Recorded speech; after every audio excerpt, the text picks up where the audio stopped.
OSG here, Instant Ramen. You know how we do this. We like to invite our guest in, or our opponent, which becomes our guest, and talk about what's going on. So today we play, or this weekend we play Charlotte. Today we invite Offsides the podcast, and Pablo is in here to talk to us tonight. Pablo, how you doing? And thank you for coming on. Doing good, OSG. Looking forward to the match on Saturday. See if Houston can go home with another loss. Yeah, it's gonna be interesting. And I know what you're getting at right there. It's been a couple years since we talked. Last it was I think we were playing y'all in Houston, and we talked in that game. And then last year we played in Leagues Cup. Mm-hmm. Both those were losses, but man, it's been a minute, so it's good to see you back here on here. Obviously missing Andreas, so hopefully next time in the future, or we got something going on in the playoffs mutually, then maybe he'll tag along and get back in there. I'm sure he's a busy man right now, but man, Yeah. Yep. you're repping Charlotte. You've been repping Charlotte for a while. Charlotte playing in that Carolina Panthers stadium. You getting bukus of people in that stadium. Charlotte soccer fans, not just fans going just for the atmosphere and just to enjoy the game, don't even understand what's going on. So crazy, bro. So Charlotte though is having a good season, sitting in fourth in the East. Won't you kind of We're having a very good season. won't you dive into it? Tell us about Charlotte a little bit this season. Well, we kind of hit the reset switch again for a third time. We got a new coach. Okay. We got just about a new lineup. Coach Dean Smith. We got some new strikers, some new DPs. We got a new home kit, so just restarting again, but in a much better way. The results are showing. As you say, results are showing. Look, what I think it was the last 11 games I looked at, because y'all are kind of y'all playing in hot, playing good form. You're Yeah. six. What's the matter? You're 6-3-2. Three draws, 2 losses, and 6 wins in the last 11 for 21 points. I think is what the math came out to. And I'm like, okay, so yeah, y'all are doing pretty good in the last 11. Only 2 losses, and they're good teams. You just beat Philly in Philly, even though Philly's not playing as well. That's still a mountable game to go, man. So y'all are hot, dude. What's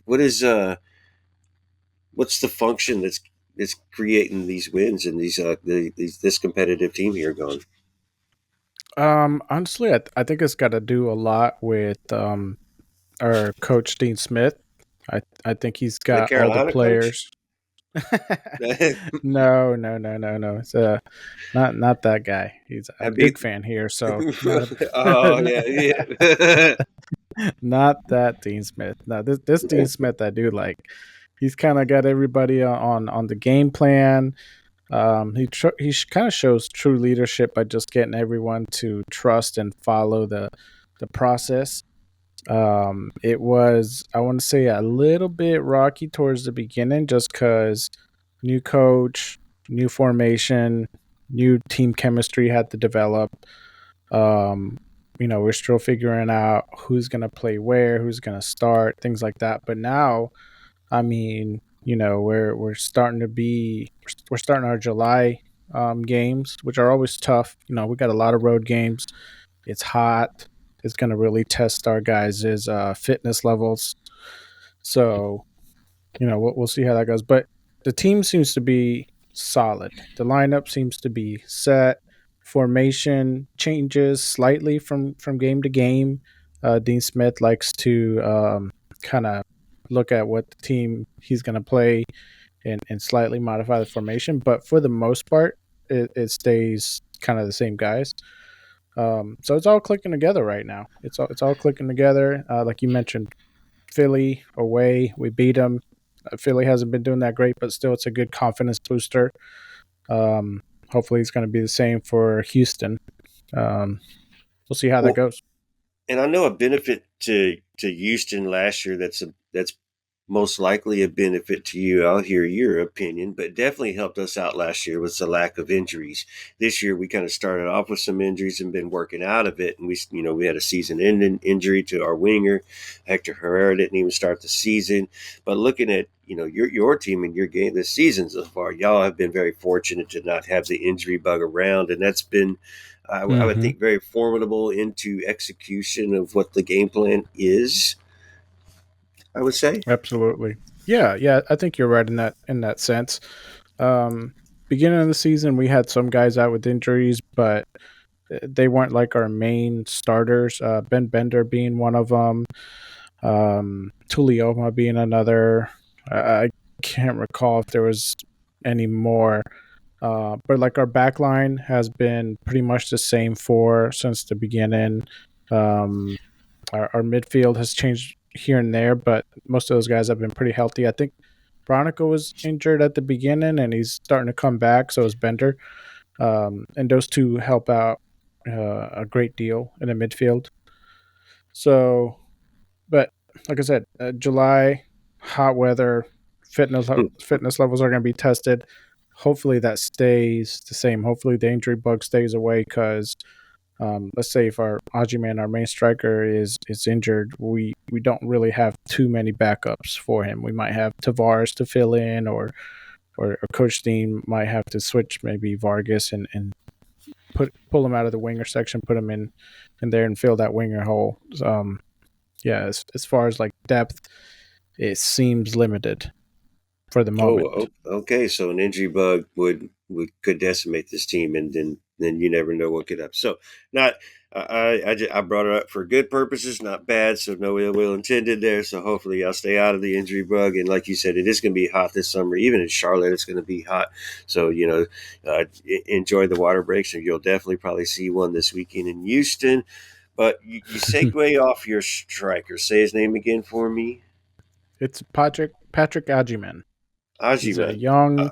young guy. He kind of he took over as the main striker once we let go of our DP sign in.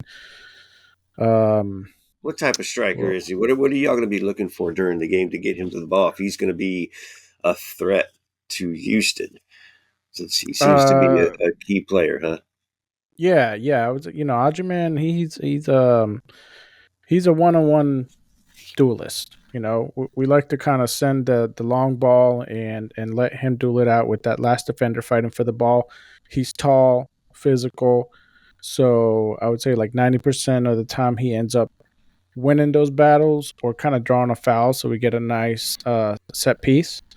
Um, so your defense might struggle with that. With again going back to the Heat, I don't know how we're gonna if we're gonna do that too often because I could see that tiring him out, um, and we'd hate for him to get injured. But he also is a hold up player, so he can kind of with his physicality hold up and wait for support and then distribute. So he's good all around. He's has developed a lot since the beginning of the season when I didn't really see him as our main guy. Um, but I'm happy to say he has proved me wrong. We just played, DC and Benteke was out there, and we were expecting Benteke to get a lot of aerial opportunities, and it didn't turn out that way. But they did play the ball to his feet because he's very substantial man right there, empowering at playing the ball at his feet and dribbling and making that next pass. And when you were kind of describing your guy, it was like, okay, shoot, well, he was a little dangerous when they get the ball to his feet. Aerial threat, if you can catch him on a corner or a set piece, then Mm-hmm. yeah, going over the top, maybe. But Mikel and Shevchenko will be a nice physical combination down there to hopefully slow him down and make y'all play the ball to his feet, which will in turn could be dangerous too. So I don't know, kind of. Hey, I might want to like really have heavy pressure on him and kind of force those balls over. So maybe to play to him I don't know, in some way. But it for the rest of the Charlotte the roster, you I know you very well like your starting 11, so I won't go for your whole entire core. But who's going to be those setup pieces? Those let's just say into the attack that's going to help me setting Charlotte up and getting the necessary goals that it takes to win a 90-minute match, especially on the way away in Houston. Yeah, I mean, I would say it all kind of starts from the back. Whether it's Kalina, our goalkeeper, sending that long ball to Ajaman, or Burn, our right back, taking it up the side and distributing the ball to the midfield, and then him staying up there to help with the attack. That seems to be like our kind of style. We send our left back and our right backs to help with the attack, and then we got our two center backs kind of just hang around the halfway mark Right. to get any rebound balls or loose balls. Um, but yeah, I'd expect a lot of area balls. You might see Vargas try to sneak in a couple of outside the box shots. Um, and if we get any corner pieces, Milanda is going to be a threat. He's also another center back of ours, French, young guy, tall. Expect him in the box to get some headers in. Who's going to be messing around in the midfield where Ache and Arthur are playing around? Arthur's our CDM. Ache is going to be playing a little bit in front of him, just distributing, but he does have to defend a little bit. So do y'all have a maestro there in the midfield, or is he just a natural midfielder that just can play the ball well off his feet? Yeah, I would say our captain, Oh no, Westwood. okay, He's Captain a versus good Captain. distributor. Yeah, he plays like a CDM type role. I would also keep an eye on Abada, our newest DP signing. He plays on the right some, but he's a good distributor of the ball to our strikers. And if he doesn't see something, he'll try to sneak a shot in. But yeah, Westwood, he's a good 1-2 type of guy to distribute that ball in that center. Same with Formation. Bender. Bender's a good distributor of the ball if he starts. Okay, so all right, building up to it. 4-4-2-3-1 with the formation, or I we talked yesterday in preparation, so kind of you got a variation, but mm, yeah, man, I'll just actually let you just talk. They tend to do like a 4-3-3. Um, and that three at the top is Ajiman in the center with the two wingers on either side, Vargas on the left and Abada on the right. And then the three in the center is usually, I want to say it's like, well, last game, I'll go off last game. It was Bender on the left, no, Bender on the right, Westwood in the center, and I think Bronico on the left. Um, but typically it's like a 4-3-3, and they might shift some depending on the possession. They might shift those positions around some. Interesting, interesting. So that style of play, what are y'all more going to be? Okay, so Houston, I'll tell you what you're coming into. Bringing this heat, it's going to be 90 plus degrees in Houston when this game happens at 7:30 at night on Saturday night. We're gonna stretch the ball wide left with our winger. On the right side, Mm-hmm. we're gonna stretch the ball overlapping with our right back. So let's say our right winger is gonna step in and play in a roaming midfielder position. We may have a striker. We don't know. Sebas got his first start last game in DC. So if he doesn't start, we have a false nine, like a Cam playing Mm-hmm. as our striker. So a lot of moving pieces in the midfield, playing one touch passing and giving goes and everything, and working the ball up slowly. But stretching the field left and the stretching the field coming around, but like building up to the best, like playing possession, especially in the heat at home. Yeah. What is what's the expectation you follow in Charlotte? You know, and Dean Smith, what would you expect Charlotte to bring to this game in Houston? 7:30 at night, Central Time, 92 degrees, probably a kickoff, maybe more. Gonna feel more like Hopefully more. not. It's I think I, Yeah. I think Herman said 90, but we'll be lucky if it's in the 80s. So still hot, basically. Yes, yes. No, I would expect a similar type of play style. just a slow build up on the sides, and then maybe working it towards the middle just to reserve some of that energy. Like I mentioned before, our left back and our right back like to go up and push and help out with the attack.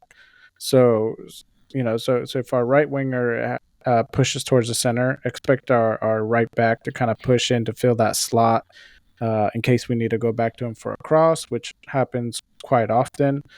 Um, uh, I would say it's about the same on the left side, but our left back stays back a little more. Burn our right back, he pushes way up, but that's because like he can run a ball down too. Like if we lose possession and they start attacking the slot he left open, I've seen him many a times run back and get that ball. So that guy Burn is a workhorse. But yeah, so I would expect some crosses. Um, and if the crosses don't seem to be working out, then some shots from towards the center. Man, when you mention Burns as a workhorse and he likes to get up the field, well, that's the side that our wingers stretch in the field at the same time. So uh, Mm-hmm. I'm sure your guys are recognize when to cover and how to cover, and so that guy can go up. But they're going to have to because he stretches the field all the way to the line as well. So he's Yeah, getting as wide as possible. So it might be a type of game to the first 15 minutes is going to decide whose style is going to work better uh, during this game and dictate. And maybe he, since he's got such a motor and a workhorse, he can take a few chances and just not go up as much. I don't know, that could be dangerous for both sides because if we're not back defending him, he's getting into the attack and helping out, and that's an extra man. So I yeah, don't know. no, absolutely. Especially for just reserving energy. Like I've noticed, Charlotte, if we get like an early goal or 15-20 minute goal, then we'll slow the tempo down a lot. And that's just my guess is reserving the energy, and then trying for a counterattack, which we seem to be good at countering as well. Like I said, long ball to Ajuman, let him run it down. It works. All right, so defensively, we press about 60, I say 65% of the field, so about 15 yards across the midline. So obviously just outside the mid circle. We don't press all the way to the penalty box, and sometimes I'm confused as our press because it's a working press, but then they don't work together too much. But somehow it still works, and you force mistakes. What about Charlotte when they're defending? Is there a press? How far press? What are the expectations defensively whenever Houston's going to be attacking? um, yeah. So left back and right backs, they'll push all the way up to help with the attack. Um, Leaving our two center backs, Privet and who's our right back? I just forgot his name. Well, those two guys, they'll go up to about halfway and a little more just to kind of get the rebound ball there if it's lost. Um, but yeah, I wouldn't expect them to go too far into the opposition's side past the halfway mark. They Okay, tend to hang around there. Kalina will also push up as well. So our goalkeeper Kalina, he'll help out with that. okay, interesting. It's kind of This, like we get rid of the keeper and add a third defender. yeah. All right, so we're going to see a lot of possession in this game from what we're discussing between the both of us because we are a possessive team and bid one or two for most of the season. You sounds like y'all might just kind of just work at y'all's game into it and hope for a Yeah, goal and then just slow it down even more. Like whew, so, yeah, uh, they'll pass it around until they find an opening or a cross they deem worthy of sending the ball to. okay, good, interesting. So series history, we kind of mentioned it, played at it earlier. 0-2. Both games were 2-1. Both games had an own goal in it. So uh, both teams scored, and we scored for you both times. Then both of those were winners. One of those, uh, I thought we was again. One of those was Leagues Cup. I thought. Yeah, it was Leagues Yeah, Cup. we played a Leagues Cup Yeah, against you guys and won. And yeah. our first regular season, what was it, 2 years? Yeah, 2 years ago. We played Houston at Houston and surprised all the Houston fans with a win. Mhm. Yeah. Um, expect I would expect the same this year round. Of course you would. Well, that's just for sure.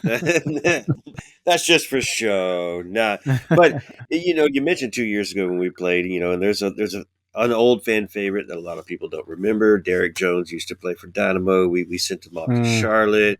Y'all became fan favorites kind of over there. What y'all doing him, man? Because I see he's not a Charlotte. I don't even know what He's to not. call y'all. He's not. What he's with Columbus now. Okay, yeah. And I still follow him on social media, Instagram mostly.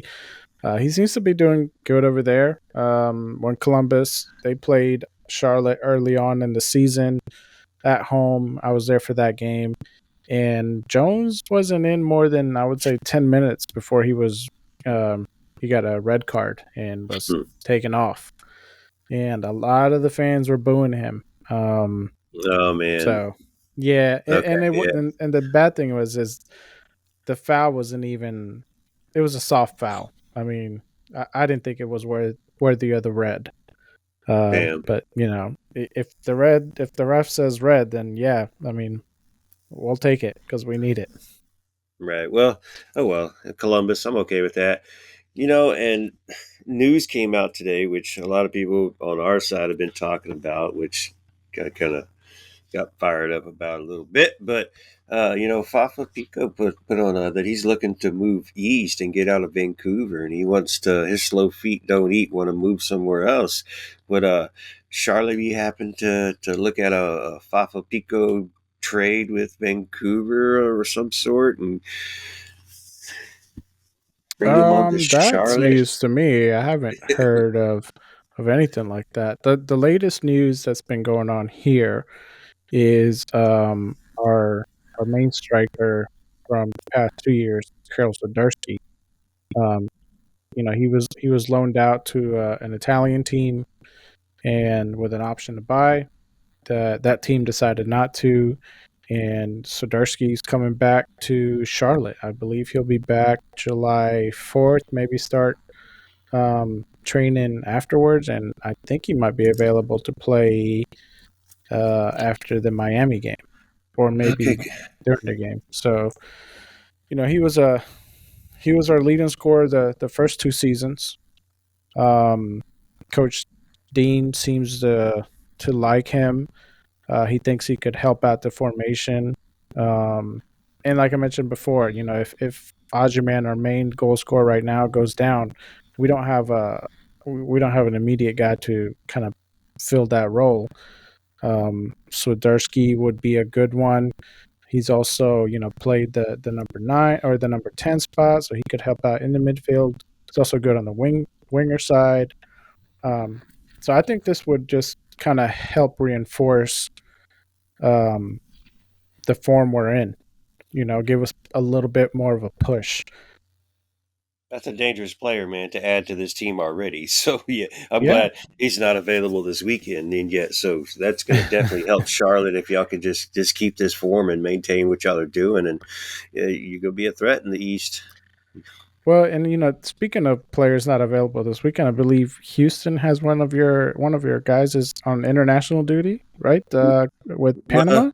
I don't know if he's on international duty anymore, but no, I'm just Well, kidding. yeah, that's true. No, they won the game, so if they can get out of group, then he's going to he'll get another game. But yeah, Coco Carrasquilla playing for Yeah, Panama played against USA tonight as we're recording on Thursday night, just after the USA Panama game, and Coco Carrasquilla was with a violent red card, and I don't even know what he was thinking. Everybody don't even know what he's thinking. You're taking out yeah, Pulisic as well, so yeah, red card. He's going to miss the third game of the group automatically. So if Panama gets out, then he sticks with them. If Panama doesn't, then he comes back to Houston and gets right back to business, and he won't take a yep, break. So yeah. I believe the U.S. would have to beat Uruguay to get out of the group stage now. yeah, bro, it's going to be crazy. So Panama's probably going to make it through. They've got Bolivia next, so they could just do whatever they want to Bolivia. But yeah, so I was, rooting for Panama, rooting for Coco, but at the same time, we want them to come back to the Dynamo. But we're feeling comfortable with the with Latif Blessing taking over in the role, with Yeah. Coco missing, and he's just been on fire and hot. You still have Amid Bassi right there playing in that role too, kind of. So we're doing okay without Coco, but he's definitely a main piece of the team and deserves a start every start. So yeah, that one is missing. But otherwise than that, we're full team, ready to go, ready to battle, ready to get into this heat with y'all. And speaking of final expectations of the game, how do you see this game taken out? Are you getting 0 points? You going with one? You going with three? Realistically, no, easy with the badge. No, realistically, I think we're gonna come away with three. And a big I guess point behind that is, we just talked about Coco being out. I kind of went back and looked at some of your highlights from the June games, and Mm-hmm. even though you guys came away with what was it, like three ties in a row, two Three two two to each. twos. Yeah. Yeah, he seemed heavily involved in all those scoring opportunities. So I think he's going to be a key player that's going to be missing. Um, I And think then we that's going to be scored towards four our without. advantage. We scored Well, four without against NPC. DC, yeah, Yeah, against but DC. I mean, that is true. And two of those were down to 10 men too. So, but yeah, hmm you're right. He is a that's just very from nice. my point of view. Yeah, Yeah. but I So I think Charlotte's going to come away with three. I think we're in good form. Spirits are high. Um, I don't know, man. We're this, another thing the fans have been pushing for is more points on the road, and Charlotte has been delivering. all right. Well, with that said, This is going to turn into one of those epic battles. Y'all have played well the last 11 games, playing hot, in good form, coming in healthy. Houston has been getting their crap together and building and building. The 2-2s get them were mistakes or the reasons why we ended up losing and having to come back late in one of those. 4-1, of course, is DC, but you still got to play the game. And as far as the team looked, it looked pretty well, and they played really well and left the mistakes back on the road. So going back home, playing in front of the fans, Charlotte, who you're not familiar with, but you have played them twice before, once each year, once under Ben. So we're going to be prepared. Charlotte's obviously going to be prepared. I see this turning into a battle. This could be a dogfight. This could be a 1-0, 2-0, 2-1, 1-1. It also could be a 3-2, 3-3, where it just turns into just an epic brawl. So looking forward to it, man. I'm sure you will be watching very Of course, of closely. course. I saw the schedule come out, and I put a star beside this game, and I put a star beside the Atlanta game. Those Uh oh. are Uh our Atlanta's our rival for sure, but you've kind of made a fan out of me for Houston. So, like, oh. if we're playing against you, yeah, it's interesting to watch. But you know, I also wanted to say, congratulations last year on the Open Cup. I Yes. was rooting for Houston for that. I was glad you guys won. But now it's on. Well, thank you for that. That was fun being there and witnessing it myself as well. That was just a friggin' blast, and the celebrations and the parties. I wish Messi could have been in the match to feel what just to take that loss. But he was there. He did see it in person. But it was an epic Open Cup run that we enjoyed very much. Almost losing to Tampa Bay in the early round and only beating them 1-0 in Tampa Bay. So to make it all the way to the final was an epic run, man. But yeah, thank you. So this is just going to turn into an epic match right here. You said you're a fan of Houston, so hopefully one day either I will get to Charlotte or you get your butt over here to Houston, and we'll meet up and we'll collab in person, and we'll find the right background or the right sponsor to get someone to sponsor that episode. But real quick, man, as we're closing down in the last few seconds, Copa is coming to Charlotte, correct? Did I hear that right? Yeah. There's two matches in Charlotte. One's going to be the third place match. The other one's going to be the semifinals. Oh, nice. Yeah. So, but I mean, tickets are expensive. Of So course, I bet good you luck. you, you got to fill that soccer stadium, football stadium Yeah, too. Shoot, so yeah, well that's yeah, good. yeah. We're You're having right. a blast here in Houston with Copa with the World Cup coming as well. So it's just a friggin' a blast and enjoying every minute of it. But Pablo, we are out of time. So if you have any shout outs or plugs or anything you want to say, the mic is yours, sir. Oh, well, you can always follow us at on offsides underscore CLTFC on Instagram. Listen to our past episodes on Apple Podcasts. I think we're also on Spotify and YouTube. If you want to reach out to us, it's offsidesthe podcast at gmail.com. Or you can send messages on Instagram. Besides that, just kind of fingers crossed that Colombia make it all the way to Copa America and hold that trophy high. I've seen it once before, and hopefully they do it again this year. That's right. That's right. Man, so good luck with that because with that loss to USA today, like they're not beating Uruguay, so we'll be watching as fans the rest of the tournament. It looks like, unfortunately, but I hope they uh, do beat Uruguay. I'm not a big fan of them. Well, I'm not a big yeah, fan of Suarez. I'll say that. I don't like Suarez. and it's funny. Last game he didn't even start. So we'll see what he gets in. Well, Yeah, I'm not even like it's on right now. I forgot to check to see if he's even playing. Should be easy to tell if he's there or not. But so we'll see if he's starting. But like it's Uruguay's just too good. So maybe we'll play up to the team and set it down to the team and play a lot better. But hopefully. we'll see. So Colombia, USA, maybe one day play. But like I said, you find your way to Houston. I'll find my way to Charlotte eventually, and we'll Well, keep they this did play it going. not too long ago. Yeah, man, I know. We just gotta see it on the schedule. I think it was Leagues Cup, so it was kind of like last minute schedule or whatever. But Oh no, I'm talking about it the Colombia U.S. They played oh yeah, maybe that's 2 or 3 right. weeks ago. Five They one. 5-1. Yeah, 5-1. Embarrassing. Yeah, Thank God that it's a didn't count. friendly. It's Yeah, fine. I was like, thank God it didn't count. So we'll Yeah, wait till yeah. we'll wait till it counts. But man, Pablo, I want to say thank you for coming on. We'll look forward to enjoying the game together. Follow me on Twitter at Noodle Tempio. I will be posting live tweets from the game and some photos and some views. So giving you my thoughts and opinion of the game. But Pablo, maybe we can hook up again and we'll see what goes on after this game. I'm sure we'll play tag on Instagram and chit chat, book back and forth. But so wish y'all the best of luck. But until the whistle blows, and then once that whistle blows again, 90 minutes later, we can be friends again. And as we like to say over here, when we say adios, we throw our H's up and say see y'all later. Good luck on H's, Saturday. sir.